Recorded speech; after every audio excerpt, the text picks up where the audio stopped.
सदा भवानी दाहिनी किशन मुख रहो गणेश। पांच देव मिली रक्षा करो ब्रह्मा विष्णु महेश। गुरु भाई गुरु बहन, आज एक मैं माता रानी का कथा सुनाने जा रहा हूँ, जो कृपया कथा को आप ध्यान पूर्वक सुनिएगा। कथा को तन मन धन से सुनने से और अंत तक सुनने से माता रानी का कृपा, नौ देवी दुर्गा का कृपा आपके ऊपर बना रहेगा। जो भी श्रोतागण इस कथा को सुनेंगे उनका सारी मनचित फल पाएंगे। गुरु भाई गुरु बहन, देखिए, एक समय भोलेनाथ से पार्वती माता बोल रहे हैं कि हे शंकर, हे जी, नौ दुर्गा नौ देवी का पाठ करने से क्या होता है, जो हमें कह के सुनाइए। तो भोलेनाथ माता पार्वती से बोले कि हे देवी, नौ रूप सब आप ही का रूप है, लेकिन आप तो एक अज्ञानी की तरह हमसे बात कर रहे हैं। चलिए, आपको अगर नहीं पता है तो मैं आपका बखान करता हूं। गुरु भाई गुरु बहन, तो देखिए, वहां शंकर जी एक कथा के माध्यम से पार्वती को बता रहे हैं कि एक गांव में बहुत ही गरीब किसान रहते थे। बेचारा खेती गृहस्थी करता था। उसका 2 बाल बच्चे थे। एक टाइम खाते थे तो एक टाइम खाने के लिए सोचना पड़ता था। उसके पास बहुत दरिद्रता था। वो खाने के लिए तरस रहे थे। वो किसी ही दुख मजूरी करते थे तो खाना देते थे। तो कितना गुरु भाई गुरु बहन, देखिए कि जब आपका पास तकलीफ है तो बहुत से गांववासी ऐसा नेचर के है, ऐसा बुरा विचार के होता है कि उसका पूरा फायदा उठाता है। अगर कहूँ मजूरी आपको 500 रुपये मिला है तो कहेगा कि हम तो 100 रुपये में खटवाएंगे, करना है तो करो, नहीं तो जाओ। अब बेचारा के बहुत सा कैसा है कि कहूँ काम नहीं मिला है, चलो सोचता है कि कम से कम 100 रुपये मिलेगा तो चलो बैठा रहे से अच्छा तो काम कर लेते हैं, ये कुछ न तो नून रोटी तो हो जाएगा। उसी तरह बेचारा बहुत ही दुखिया था। वो बहुत तकलीफ थी। वो कहीं भी कोई काम मिल जाता था, अगर लैट्रिन भी साफ करने के लिए मिल जाता तो वो भी बेचारा कर लेता था, क्योंकि अपने 2 बाल बच्चा का मुंह देखना पड़ता था और अपने परिवार को किसी भी तरह से पालन पोषण करता था। हट्टर गुदरी बेचारा पहने रहता था। क्या करे, उसको कपड़ा फट जाता था तो सुई धागा से लेकर के सी करके वो पहन के और अपन जीवन गुजर कर रहा था। उधर से लेकिन उसका मन बहुत ही सच्चे थे। देखिए गुरु भाई गुरु बहन, आप पूर्वी से चाहे आज भी देखने को आपको मिलता हो कि जो सच्चे दिल का आदमी हो वो ज्यादा कष्ट में ही रहता है। तभी उसके ऊपर भगवान का दृष्टि आता है, माता रानी का कृपा आता है, जिससे वो कितने धन धान से भर जाते हैं, जो कि देखते देखते लोगों को लगता है कि ये देखो कितना गरीब से कितना अमीर हो गया। आपको बहुत कुछ ऐसा देखने को मिला होगा। तो बेचारा गरीब किसान था तो कमा के लाता था और खाता था। देखिए, वहां एक दिन भोलेनाथ एकदम एक ऋषि मुनि के रूप धर करके उनके दरवाजे पर आए। लेकिन वो किसान थे बेचारा, सुबह सुबह उठ करके सब देवता देवी के नाम लेते थे। माता जगदम्बा, माता पार्वती, भोलेनाथ, देवी दुर्गा, जितना भी देवता हैं वो सबको सुबह सुबह नहाकर ब्रह्म मुहूर्त में वो पूजा पाठ करते थे। यानी रिंग के भीतर सूर्योदय होते होते वो अपना पूजा पाठ कर लेते थे नित्य दिन, और फिर अपने पेट के लपेट में काम कर खोजने के लिए चले जाते थे। तो बेचारा उसी समय शंकर जी एक ऋषि का रूप धर के उनके दरवाजे पर आए और बोले, दरवाजे पर खड़ा हुए वो पूजा करके निकल रहे थे तो अपने दरवाजे पर उस ऋषि मुनि पर ध्यान गया कि गरीब किसान को। तो किसान ने बोला, दंड प्रणाम किया ऋषिवर को।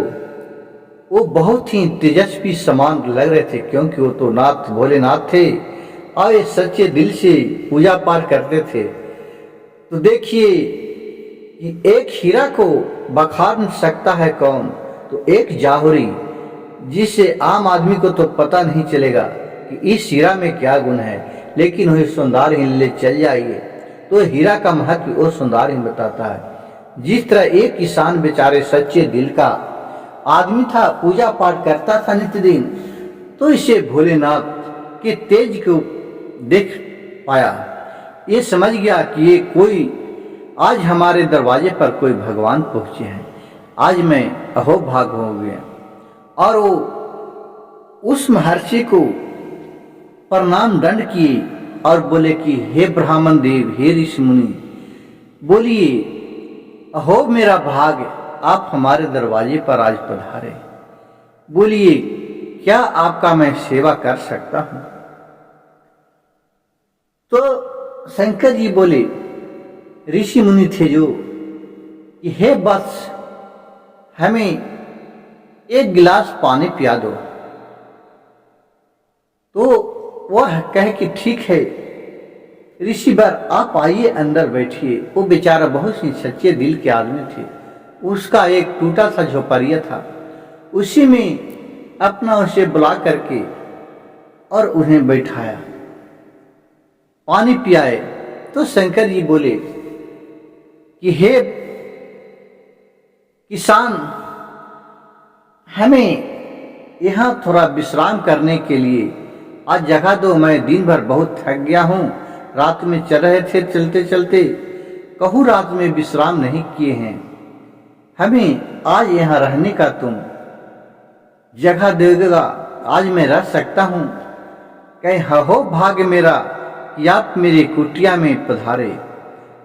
उन्होंने क्या किया कि एक कोने में स्वच्छ से नींव पोत करके वो ऋषि मुनि का बिस्तर लगा दिए और बोले कि हे मुनिवर, आप इसी जगह विश्राम कीजिए आराम से, और मैं आता हूँ, दिन में काम पर जा रहा हूँ, जब तक मैं नहीं आऊँगा तो आप नहीं जाइएगा, मेरा आपसे अर्जी विनती है, मैं जाता हूँ, कुछ काम करके लाता हूँ कुछ से, अब मैं आपको सेवा टहल जो भी हमसे खातिर बात हो सके बने वो करने का आप हमें एक अवसर दीजिए। आप तो अहोभाग के मेरे आज कुटिया में पधारे हैं। कहे कि ठीक है। वो गए और जा करके दुकानदार से कुछ उधार लाए, कुछ कमाए और कुछ उधार लाके ऋषि मुनि के लिए वो खाना बनाए, दोनों परिवार और खाना बनाए, उन्हें भोग लगाए, उनके खाने के लिए दिए। वो अच्छे तरीक़ाए, इनका अच्छे विचार पर भोलेनाथ प्रसन्न हो गए, बहुत अंदर अंदर खुश थे। फिर इनके तेज देख करके वो इतने करीब थे कि उनके जो बेटे थे वो बेचारे भूखल रोते रहते थे, आधा पेट उनको खाना खिलाकर पालन पोषण कर रहे थे। वो फिर भोलेनाथ के तेज देख करके ऋषि मुनि के और फिर खा पी के उनके चरण में सर पटक करके और उनसे कह कि हे ऋषिवर, आप लग रहे हैं कि बहुत ज्ञानी महात्मा प्रतीत होते हैं, जो कि आज हमारे कुटिया में पधारे।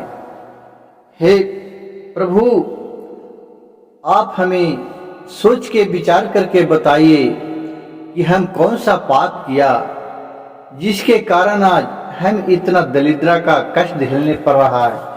आज हमें कोई उपाय बताइए, मेरे हो भाग्य कि आपका मैं सेवा टहल कर सकूं। तो भोलेनाथ बताए कि देखो, नवरात्रि का दिन आने वाला है, तो नवरात्र को उपास रहो, नौ माता को उपासना करो, उनके शरण में जाओ, उनका पूजा पाठ करो। हो सकता है तुमसे कुछ नहीं बनेगा तो कुछ भी वन से फल फूल तोड़ करके ले आना, उससे सेवन करके 9 दिन तुम रहना। माता जगदम्बा जब तुम पर विराजमान होंगी, खुश हो जाएंगे तो आपकी सारी कष्ट दूर हो जाएगा। उतने कहे कि ठीक है महर्षि, और फिर वो बिहाने वाला अपने काम पर चले गए और फिर भोलेनाथ वहां से लुप्त हो गए।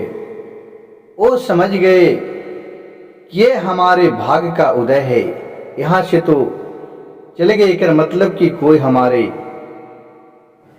देव थे, उनकी उतना दूर चरण स्पर्श किए और फिर उनका आराधना नवरात्रि का दिन आया और शुरू दिन से वो 9 दुर्गा माँ की आराधना करने के लिए शुरू हो गए। अपने स्वस्थ मन से नहा खींच करके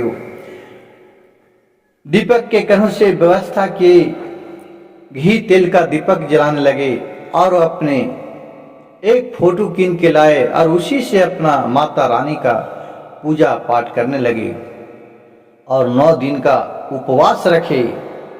जब उनके सारे 8वें दिन हुआ तो अर्धरात्रि को माता रानी वहां प्रकट हो गए और बोले कि हे गरीब किसान, मांगो, तुम्हें क्या चाहिए।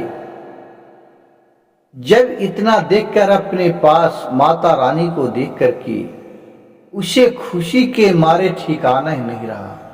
इनके खुशी से उसके झरझर आंसू बहने लगे और बोले, हे माता रानी, हे जगदम्बा माँ, हे नवदेवी दुर्गा माता, आप मेरे घर में विराजमान हुए, इससे खुशी तो और हम मांगे तो क्या मांगे, इससे खुशी तो हमें और कुछ नहीं चाहिए। माता, आप मेरे दर्शन दिए, मैं अहोभाग हो गया, मेरा जन्म जन्म का पाप धुल गया। माता रानी, आप हमारे ऊपर सदैव आप कृपा बरसाए, हमारे जो दरिद्र है वो दूर कीजिए। हम कौन सा पाप किए माता रानी, कौन से गलती किए जिसका हमें परिणाम भोगना पड़ रहा है। जो भी अगर माता रानी हम गलती किए होंगे उसे आप क्षमा कीजिएगा। इतना सुनकर माता रानी बोली कि बस तुम्हारे मैं पूजा पाठ से बहुत ही प्रसन्न हूँ, तुम्हें आज से पूरा दुख दरिद्र खत्म हो जाएंगे। और वहाँ देखते देखते वो जो झोपड़ी थी ये महल में परिवर्तन हो गए, बहुत सा शानदार महल बन गया। वहाँ धन धान की कोई कमी नहीं, सोना चांदी हीरा मोती सब कुछ उनके घर में भरा हुआ वैभव था। और जो माता रानी खड़ी थी उस जगह पर एक दिव्य ज्योत के रूप में वहां से माता अंतर ध्यान हो गई। उस दिव्य ज्योत को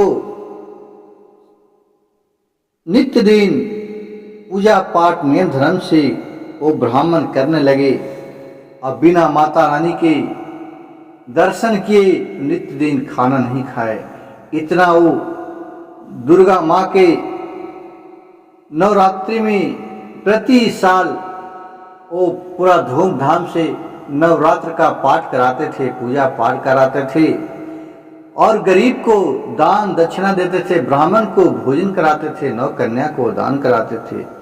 क्योंकि माता रानी के कृपा उनके ऊपर बना है। जो भी गुरु भाई गुरु बहन अगर इतना नहीं हो सके, कम से कम 9 दिन अपने शांति रखे, किसी के ऊपर भला बुरा नहीं करे, किसी के ऊपर बुरी नजर नहीं डाले। अगर तुम आज डालते हैं, आज किसी को तो बुरा करते हैं, तो माता रानी एक दिन आपका भी बुरा करेंगे। हम गुरु भाई गुरु बहन आपसे नर्म निवेदन है कि आप लोग माता रानी को कहानी सुनिए, इससे कुछ फायदा लीजिए। माता रानी की कृपा आपके ऊपर बना रहेगा है। गुरु भाई गुरु बहन इतने कथा कहकर भोलेनाथ पार्वती से बोले कि हे पार्वती, जो भी माता जगदम्बा की ये पूजा करते हैं उनके धन धान की वृद्धि होती है, उनके ऊपर कृपया बना रहते हैं। गुरु भाई गुरु बहन, जो मेरा कहानी कथा अच्छा लगे तो कृपया मेरे चैनल को एक लाइक सब्सक्राइब शेयर जरूर कीजिएगा। हर हर महादेव लिखना नहीं भूलिएगा। जय महादेव, जय माता रानी, जय माता नौ दुर्गी दुर्गा। अधर्म का नाश हो, धर्म का विजय हो। अधर्म का नाश हो, धर्म का विजय हो। हर हर महादेव।